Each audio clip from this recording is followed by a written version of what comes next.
ఛానల్కు స్వాగతం. ఈనాటి ముఖ్యాంశాలు. సుంకాలు తగ్గాయి. భారత్పై టారిఫ్లను 18% తగ్గించిన ట్రంప్. చిరుతల దాడిలో 4 గాయాలు. H1B వీసా రిజిస్ట్రేషన్ల షెడ్యూల్ విడుదల. మళ్లీ భయపెట్టిన బోయింగ్. పాక్లో రక్తపుటేరులు. బాల్య వివాహరహిత సమాజానికి కృషి. జ్ఞాపక శక్తిని పెంచే మష్రూమ్స్. ఈరోజు వార్తలను చూద్దాం. భారత్పై టారిఫ్లను తగ్గించిన అమెరికా. భారత్తో అమెరికా వాణిజ్య ఒప్పందం కుదిరింది. భారత్పై ప్రతీకార సుంకాలను 25% నుంచి 18% తగ్గిస్తున్నట్లు అమెరికా అధ్యక్షుడు డొనాల్డ్ ట్రంప్ సోమవారం ప్రకటించారు. ఒప్పందం వెంటనే అమల్లోకి వస్తుందని ట్రూత్ సోషల్ వేదికగా ఆయన ప్రకటించారు. బదులుగా రష్యా చమురు కొనుగోళ్లు ఆపేస్తామని, అమెరికా చమురు ఉత్పత్తులను భారీగా కొనుగోలు చేస్తామని ప్రధాని మోదీ చెప్పారని వెల్లడించారు. అమెరికా ఉత్పత్తులపై భారత్ వసూలు చేస్తున్న టారిఫ్లను దశలవారీగా 0కు తగ్గిస్తామని హామీ ఇచ్చారని పేర్కొన్నారు. రష్యా చమురుని కొనుగోలు చేస్తోందంటూ భారత్పై వేసిన అదనపు 25% సుంకాల అంశాన్ని ట్రంప్ ప్రస్తావించలేదు. భారత్పై సుంకాలను 50% నుంచి 18%కి తగ్గించినట్లుగా వెల్లడించారు. మరోవైపు సుంకాల తగ్గింపుపై ప్రధాని మోదీ హర్షం వ్యక్తం చేశారు. 18%కి సుంకాలను తగ్గించడంపై ట్రంప్కు 140 కోట్ల మంది భారతీయుల తరపున కృతజ్ఞతలు చెబుతున్నట్లుగా ప్రకటించారు. అయితే రష్యా చమురు కొనుగోళ్ల నిలిపివేత తదితర అంశాలను వేటిని మోదీ ప్రస్తావించలేదు. H1B వీసా రిజిస్ట్రేషన్ల షెడ్యూల్ విడుదల. అమెరికా పౌరసత్వ వలస సేవల విభాగం 2027 ఆర్థిక సంవత్సరానికి H1B వీసా రిజిస్ట్రేషన్ల షెడ్యూల్ను శనివారం ప్రకటించింది.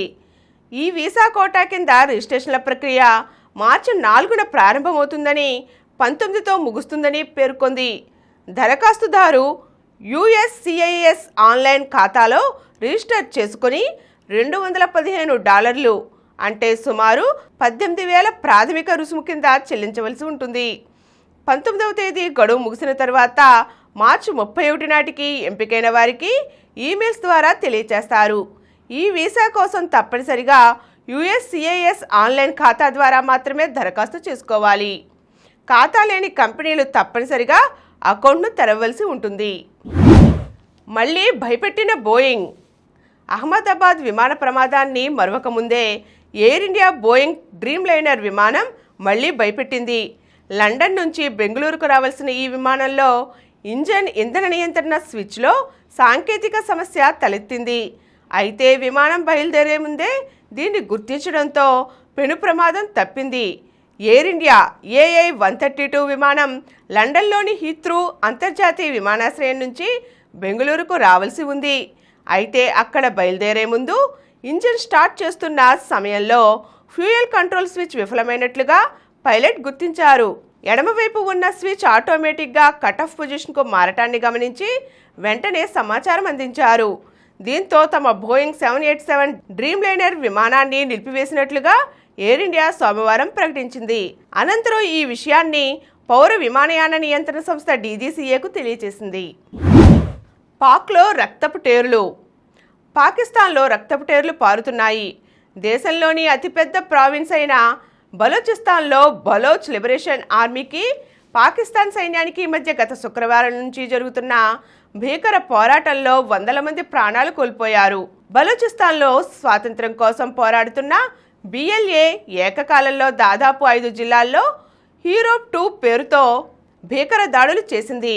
తమ దాడిలో 200 మంది పాక్ సైనికులు, పోలీసులు, పారామిలిటరీ దళాలు చనిపోయినట్లుగా BLA ప్రతినిధి జియంద్ బలోచ్ సోమవారం ప్రకటించారు.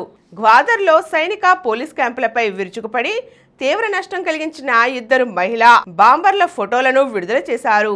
తమ బలగాల దాడిలో ఆదివారం నాటికి 177 మంది తిరుగుబాటుదారులు చనిపోయినట్లు పాక్ ఆర్మీ తెలియజేసింది. BLAను భారతదేశమే హింసకు ప్రేరేపిస్తోందని ఆరోపించింది. ఈ ఆరోపణలను భారత ప్రభుత్వం ఖండించింది. చిరుతల దాడిలో 4 గాయాలు. అనంతపురం జిల్లాలో చిరుతలు విరుచుకుపడ్డాయి. నార్సల, బుక్కరాయ సముద్రం మండలాల పరిసర ప్రాంతాల్లో సంచరిస్తూ రైతులు గొర్రెల కాపరులపై దాడి చేశాయి. దీంతో 4 గాయపడ్డారు. కొందరు దాడుల నుంచి తప్పించుకున్నారు. నార్సల మండలం బొండలవాడ రైతులు కొనంకి రంగయ్య, లక్ష్మీదేవి పొలాల్లో పనిచేస్తుండగా 3 చిరుతలు దాడి చేశాయి. వారిని తీవ్రంగా గాయపరిచి వెళ్లిపోయాయి. ఆ తరువాత గ్రామ శివారులో ఉన్న గొర్రెల కాపరి నారాయణస్వామిపై దాడి చేశాయి.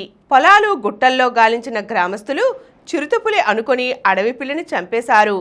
గాయపడ్డ ముగ్గురిని 108 వాహనంలో అనంతపురం ప్రభుత్వ ఆసుపత్రికి తరలించారు. అలాగే బుక్కరాయసముద్రం మండలం సంజీపురం శివారులో ఆదినారాయణమ్మపై చిరుత దాడి చేసింది. మొక్కజొన్న పంటకు నీరు పెట్టేందుకు హెచ్ఎల్సి 22వ డిస్ట్రిబ్యూటరీ వద్దకు ఆమె వెళ్ళగా అక్కడ ఆమెపై చిరుత దాడి చేసింది. బాల్య వివాహరహిత సమాజానికి కృషి. బాల్య వివాహరహిత సమాజానికి ఐక్య కృషి చేయాలని కలెక్టర్ లక్ష్మీషా పేర్కొన్నారు. వాసవ్య మహిళా మండలి ఆధ్వర్యంలో బాల్య వివాహ విముక్తి రథాన్ని కలెక్టర్ లక్ష్మీషా సోమవారం జెండా ఊపి ప్రారంభించారు. బాల్య వివాహాలకు వ్యతిరేకంగా సంతకం చేసి విస్తృత ప్రచార కార్యక్రమాన్ని ప్రారంభించారు.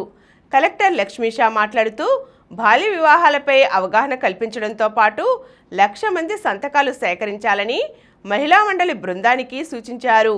వాసవ్య మహిళా మండలి ప్రెసిడెంట్ డాక్టర్ బి కీర్తి, ప్రాజెక్ట్ డైరెక్టర్ రామానుజయ, జిల్లా స్త్రీ శిశు సంక్షేమ అధికారి రుక్సానా సుల్తానా బేగం, డీసీపీయు ఎం రాజేశ్వరరావు ఈ కార్యక్రమంలో పాల్గొన్నారు.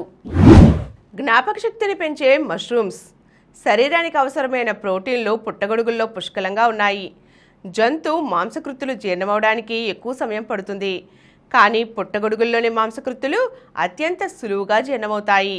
60 ఏళ్లు దాటిన వారిలో సహజంగానే మెదడు కణాలు క్షీణించిపోతుంటాయి. ఫలితంగా మతిమరుపు వస్తుంది. అయితే వారానికి 2 సార్లు మొత్తం 300 గ్రాములు ఉడికించిన పుట్టగొడుగులు తిన్న వారిలో ఈ సమస్య 50% మేర తగ్గుతుంది. అయితే వారంలో 2 దఫాలే కాక తక్కువ మోతాదులో ఎక్కువ సార్లు తీసుకున్న మంచి ఫలితాలు ఉంటాయి. నరాల క్షీణత, నాడీ కణాల క్షీణత వల్ల వృద్ధుల్లో మతిమరుపు, భాషా సామర్థ్యం తగ్గుతుంటాయి. ఏకాగ్రత లోపిస్తుంది.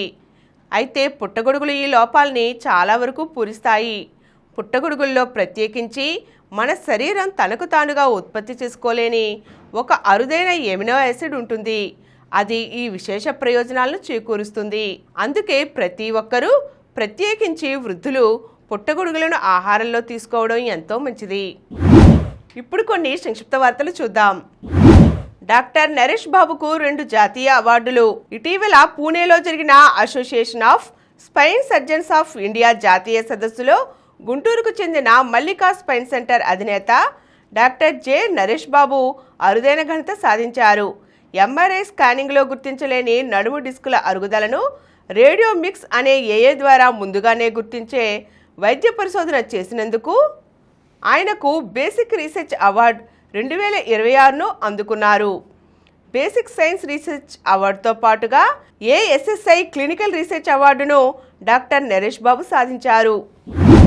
పెట్టుబడులు వృద్ధిపైనే ఫోకస్. పెట్టుబడులు ప్రాధాన్య సాధనంగా ఆర్థిక వృద్ధిని పెంచడంపై బడ్జెట్ 2026-27 దృష్టి సారించిందని ఆర్థిక మంత్రి నిర్మలా సీతారామన్ పేర్కొన్నారు. అలాగే ప్రభుత్వం వృద్ధికి ప్రాధాన్యం ఇస్తున్నదని, ద్రవ్యలోటు నియంత్రణ లక్ష్యం తెలుపుతుందని అన్నారు.